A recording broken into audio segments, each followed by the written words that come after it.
jelas ya. Alif lam mim ora mudeng to. Sing ngene wae ya udan iki alif lam mim wae. Apa fungsine?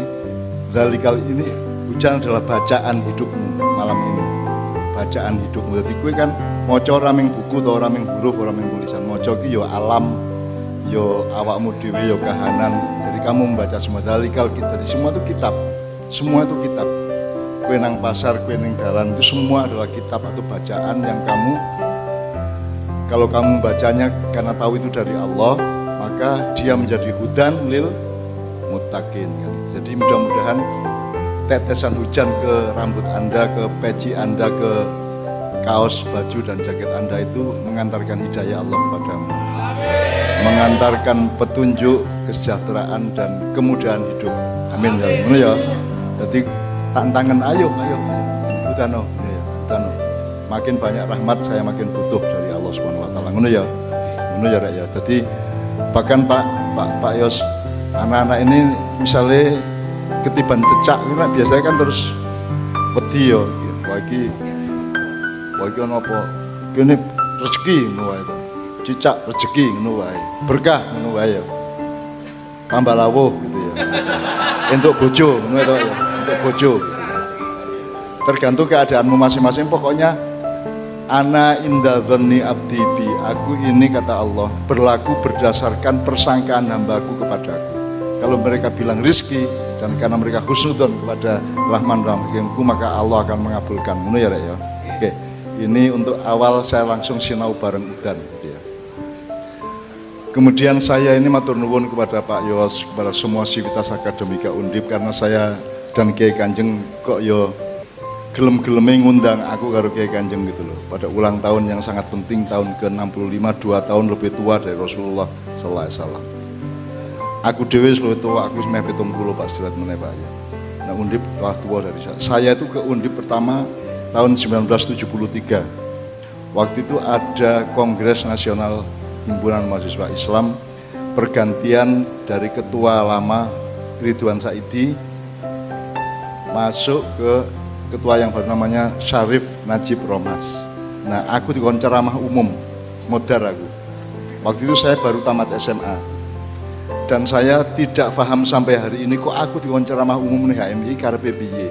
Sampai hari ini saya tidak paham dan tak eling-eling aku gak biyen iki ngomong apa aku. Tapi itu saya betul-betul nervous. Jadi saya sebelum acara maju ke podium itu saya nang kamar mandi sik kudu nguyuh terus kayak gitu. Jadi pokoknya nervous lah. Dan saya eling-eling nganti saiki aku kayak ngomong apa zaman kuwi, aku ora ngerti apa-apa. Aku metu saka Gontor sedewet 2 tahun diusir. Terus aku sekolah SMA, terus aku nulis ning koran, tiba-tiba saya disuruh ceramah umum di Kongres HMI Nasional. Dan itu saya tidak paham sampai hari ini. Termasuk malam ini juga saya tidak begitu paham, diundang oleh Pak Rektor ke sini.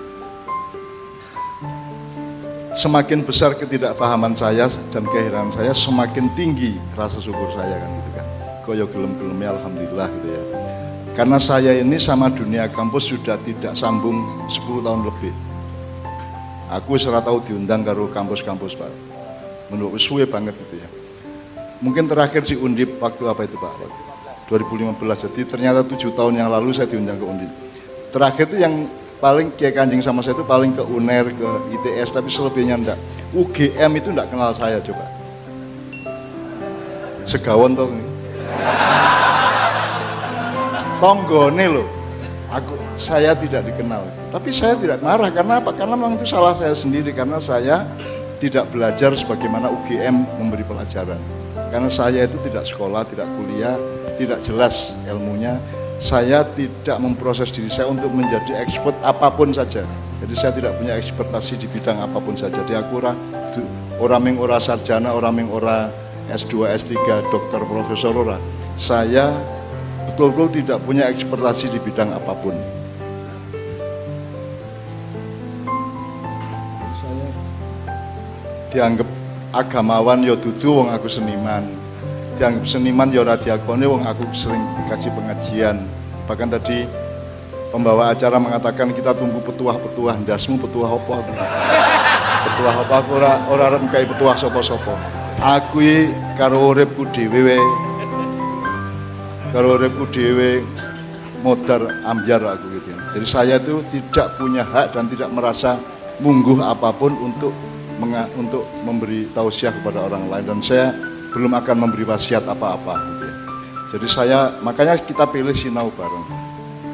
Bukan pengajian, bukan ceramah, bukan tausiah, bukan apa liyane rek. Enggak, yang kita lakukan adalah sinau. Jadi wanine iki aku sinau bareng kowe kabeh, bareng-bareng sinau. Sebab nek aku sing ngandani kowe apa bondoku, aku ora ngerti ilmu agama, aku ora ngerti kitab kuning, aku ora menguasai bahasa Arab, bahasa Al-Quran, dan pokoknya saya tidak memenuhi syarat. Kalau saya menguasai kitab kuning kan saya bisa jadi wakil presiden seperti Pak Maruf Amin. Kalau saya menguasai kitab kayu kan saya bisa jadi presiden seperti Pak Jokowi. Nah, saya kan tidak menguasai apa-apa, jadi saya isani ning wanine ning sinau bareng karo anak-anakku putu-putu kabeh gitu ya. Itu pertama. Saya tidak memahami ilmu-ilmu sosial, ilmu-ilmu spiritual maupun ilmu-ilmu eksak ya. Jadi saya tidak paham, tidak punya pengetahuan mengenai misalnya dunia ekonomi atau bisnis, baik pada level effort maupun level leverage gitu ya. Saya enggak ngerti sama sekali, makanya saya miskin sampai sekarang. Jadi saya bukan pelaku ekonomi dan juga tidak punya keahlian tentang perekonomian. Saya juga tidak mengerti mengenai internet, dunia cyber. Saya tidak mengerti mengenai secara luas mungkin mengenai artificial intelligence ya, AI ya, baik pada level identity, level communication, atau level security, atau level literasi. Saya tidak menguasai itu semua sehingga saya tidak berani untuk membayangkan bahwa kampus membutuhkan saya. Jadi kalau universitas tidak membutuhkan saya itu sangat normal, sangat wajar, sehingga malam ini saya tuh agak matur nuwun sangat kepada Pak Rektor dan bapak-bapak yang lain bahwa kok aku ya diundang gitu loh. Nek mak iyahan kan orang nggo ilmu ngaku mbah kok gitu. Nek mbah kan ora kudu pinter. Mbah kan ora kudu expert, ora kudu pakar, ora kudu sugih, ora kudu macam-macam. Tetep mbah Pak aku Pak. Ora sugih tetep, malah aku dikei rokok. Sehingga saya gagal berhenti rokok karena putuku ini ngekei rokok wae terus. Dengan kalau dari sudut tertentu kan mateni aku terus jane. Mateni aku dikei rokok terus kan langsung dijejeli terus kan mati suwe-suwe gitu. Padahal aku iki rasa kok kei rokok aku ya mati-mati dhewe sok-sok kan gitu kan. Jadi saya tidak punya ekspertasi di bidang-bidang yang bermacam-macam. Oleh karena itu saya beraninya sinau bareng. Oke teman-teman sekalian, ini malam ini kita coba daya gunakan sedemikian rupa. Saya mohon kepada Pak Rektor dan bapak-bapak yang lain untuk ikut nyinaoni awake dhewe ya. Kowe nek bahasa Indonesia kan ono belajar, ono mempelajari, ono macam-macam ya, ada levelnya ya. Kalau sering kita omongkan di maknya kan ada tadris atau tadarus. Tadris itu mempelajari secara luas sosial, kalau tadarus itu ke dalam diri kita. Terus ada taklim atau ta'alum. Kalau taklim itu ya belajar bareng-bareng, kalau ta'alum itu belajar ke dalam diri kita. Terus ada ta'rif, ada ta'aruf.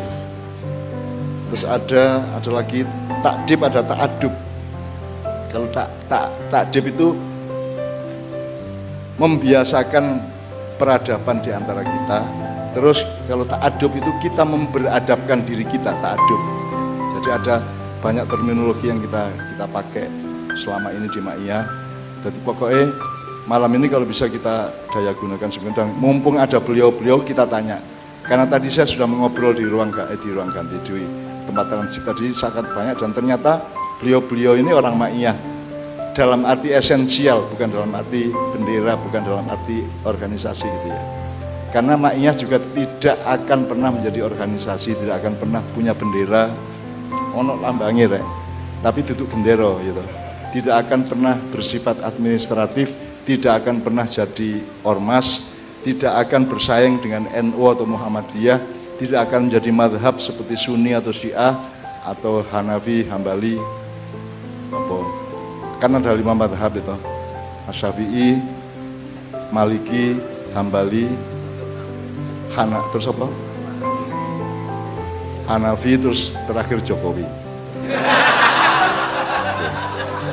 Itu madhab yang dianut paling kuat di Indonesia, betul enggak? Paling kuat. Ya, jadi followernya paling banyak, betul nggak? Saya tidak akan ngomong sama Anda karena saya sudah berpuasa sejak kecil dan di akhir-akhir tahun ini saya berpuasa jauh lebih berlipat-lipat dibanding dulu. Saya tidak akan ngomong sesuatu yang saya sudah bernekat untuk tidak ngomong. Jadi sangat banyak hal yang saya benci, yang saya sebel, yang saya jengkel, yang saya jijik, yang saya macam-macam, tapi tidak akan pernah saya omongkan. Karena Allah mengatakan wala yajrimannakum syana'ana qaumin ala alla ta'dilu. Janganlah kebencianmu kepada suatu kaum membuatmu bersikap tidak adil. Jadi saya benci itu boleh ternyata, karena Allah sendiri mengatakan janganlah kebencianmu, berarti kebencian itu kan legitimate, boleh. Cuman yang penting manajemenmu atas kebencian dalam hatimu itu keluarnya bagaimana, itu yang diatur Allah. Dan tidak boleh tidak adil, benci kayak pun saya tetap objektif. Ya, saya tetap opo anane gitu, kalau saya ngomong gitu ya. Meskipun opo anane ya ora entuk toh. Engko nek opo anane menguntungkan kadrun cebong nesu. Nek opo anane iku nguntungke cebong kadrun nesu. Jadi sekarang itu pokoknya aku wanine ngomong ki karo Gusti Allah tok. Karo Kanjeng Nabi nek upamane Kanjeng Nabi ki kersa apa dawuh nang aku gitu. Tapi Kanjeng Nabi itu kan sukanya kan ke Tuban, Gresik, Lamongan, banyak Habib-habib di sana turunannya. Sampai saya tuh jengkel Kanjeng Nabi jenengan kok selengane belakra anang Tuban. Ora tau nang Yojo babar pisan to. Apa mentang-mentang ning kono ana klenike apa piye gitu. Jadi kan jadi Rasulullah itu kita sering di YouTube membaca bahwa Gus ini kan didatangi Rasulullah kadang-kadang seminggu sampai 2 kali gitu kan. Aku ya gumun jadi suwe-suwe aku rada jengkel karo Kanjeng Nabi. Belakra anang Jawa Timur terus ora tau nang Yojo blas ya. Gitu. Apa mergo ana Ratu Emas apa ya? Apa sebab kok ora nang Yojo kok aku ora tau diliki gitu loh. Ternyata Rasulullah itu tilik terus ke Jogja. Yang buta saya, jadi saya itu tidak punya kemampuan rohaniah untuk bisa melihat dan berjumpa dengan beliau karena saya ngerti niki duit gitu, jajan, panganan, pokoknya sing kasat moto dan yang ilmu katon tok. Sehingga ketika Rasulullah datang itu saya tidak peka dan tidak bisa melihat, tidak bisa menemukan kehadiran beliau. Makanya aku sergip selawatan apa supaya upama Kanjeng Nabi ora cedhak karo aku, sing penting aku nyedak nak karo Kanjeng Nabi. Sebab aku ora iso jamin Kanjeng Nabi cedhak karo aku ora. Anda takarub kepada Allah itu yang takarub kan Anda mendekat kepada Allah. Tapi apakah Anda terus berkesimpulan Allah juga dekat sama Anda? Burung karuan toh?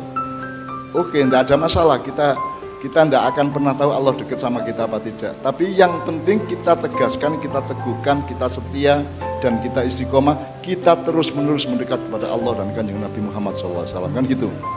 Perkara hasilnya monggo-monggo kita percaya kepada Rahman Rahim tadi seperti beliau tadi katakan. Kita sangat yakin dengan Ar-Rahman Ar-Rahim gitu. Bahkan kita juga sangat yakin kepada Ar-Rauf. Rahim itu juga sifat Allah ya sifat Rasulullah menurut Allah. Jadi kalau menurut para ulama Rasulullah kan sifatnya apa? Siddiq, amanah, tabligh, fatona. Itu menurut jumhur ulama, menurut kesimpulan para ulama. Tidak salah, itu benar juga ya. Meskipun pemaknaannya bisa berbeda-beda, tafsirnya bisa beda-beda. Saya selama ini kan siddiq itu disebut jujur gitu kan. Kalau saya enggak sungguh-sungguh tenanan. Uripe iki tenanan gitu. Nek kowe tenanan kowe iso nek kowe tenanan kowe dadi wong amanah ya ra. Salah satu produk tenanan itu kowe jujur. Itu menandakan kamu tenanan. Jadi kalau saya siddiq itu tenanan. Makanya misalnya menjadi kata sodako itu artinya mergo wonge tenanan ora tega ndelok wong melarat dhek sedekah. Jadi sedekah dudu ngekeki. Sedekah itu hasil dari orang yang hidupnya sungguh-sungguh mencintai orang lain sesama manusia, maka dia kemudian punya ide untuk memberi kepada yang lain. Jadi itu produk dari siddiq. Kalau kamu siddiq baru amanah. Nek kamu ingin amanah tapi tidak siddiq tidak bisa. Kalau kamu sudah siddiq sehingga amanah, maka kamu punya hak untuk tabligh, kan gitu kan? Al-tabligh piye nek kowe ora amanah, kowe ora. Nah, selain kan banyak sekali tabligh yang tidak didasari amanah sama siddiq gitu kan. Akhirnya dadi kaya ngene wong Islam saiki ning Indonesia. Dan tidak ada fatonah karena tidak ada dialektika dari 3 dimensi tadi, siddiq, amanah, tabligh. sehingga tidak memproduksi fatona, tidak punya kecerdasan untuk melihat keadaan, tidak punya kecerdasan masa depan, tidak punya algoritma untuk memahami apa yang terjadi dengan negara ini, dengan dunia ini, dengan manusia, dengan warga negara, dengan masyarakat, dan sebagainya. Itu tidak punya kecerdasan, sehingga sampai hari ini ngono-ngono gitu, ngemis, golek kuoso, melu nyolong kan gitu kan, ngono-ngono gitu. Jadi karena tidak punya fatona. Nah, saya tidak mengatakan bahwa kita punya fatona, tapi pokoknya kita punya pendapat seperti itu dan kita jalankan dengan sungguh-sungguh. Oke. Sekarang kita buka dulu dengan Kiai Kanjeng. Allahumma sholli wa sallim ala Muhammad. Kemudian saya minta para vokalis siap ya. Jadi kan Pak Rektor Bimaiyah itu kita mulai bikin paket-paket baru, antara lain dramatic reading. Dramatic reading itu teks yang dibaca oleh beberapa orang dari Kiai Kanjeng untuk membantu mendunungke itu apa ya? Elaborat apa ya? Mendunungke itu bahasa Indonesia. Mernah kita pokoknya memproporsikan, mengidentifikasi, meletakkan pada tempatnya, memapankan litas kunu via kaya wong rabi kuwi, litas kunu, atau untuk menggambar hulu sampai hilirnya kan. Semua kan harus gitu. Ojo nganti kue melaku saka hulu orang nang hilir. Kue tekan hilir nek dalam ketika belajar dari hulu kamu tidak mempelajari hilirnya kan. Kue ning dunia iki kan kudu paham akhirat nomor 1. Supaya kue tekan akhirat. Nek kue nang Jakarta saka Semarang kue kudu paham Jakarta, sehingga kue iso nentokke aku tak lewat Kendal, lewat Tegal, Pekalongan gitu ya. Aku tak anggo sepur apa anggo kendaraan dewe apa pesawat itu. Pokoknya kue ngerti Jakarta. Jadi yang harus kita ketahui nomor 1 itu Jakarta sebagai orang Semarang. Harus kita ketahui dalam hidup ini adalah akhirat, supaya kita tutup supaya kita sampai ke sana. Ngono ya. Allahumma sholli wa sallim ala Muhammad.